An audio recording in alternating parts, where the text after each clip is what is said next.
नवी मुंबईतील Thane Vashi trans harbour मार्गावरच्या वाहतुकीमध्ये 3 तासांनंतर अखेर सुरळीतपणा आलेला आहे।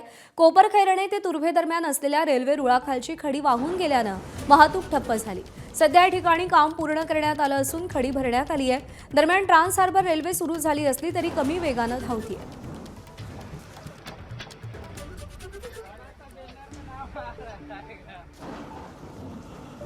ट्रान्स हार्बर लाईन असलेल्या वाशी ठाणे दरम्यान आहे ते सकाळी 3 तास हा मार्ग बंद झालेला होता।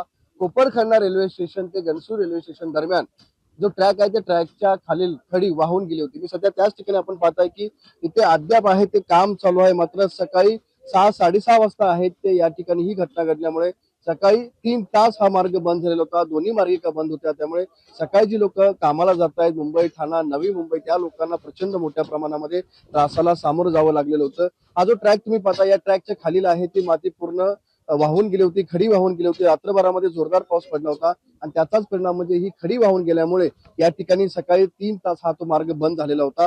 सध्या मार्ग आहे ते दुरुस्त करण्यात आलेला आहे, खडी भरण्यात आलेली आहे आणि सध्या दोन्ही मार्गिकेवरची रेल्वे आहे ती सुरू करण्यात आलेली आहे।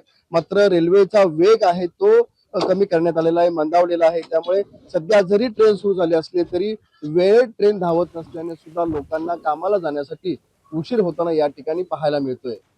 विनायक पडले, एबीपी माझा, नवी मुंबई।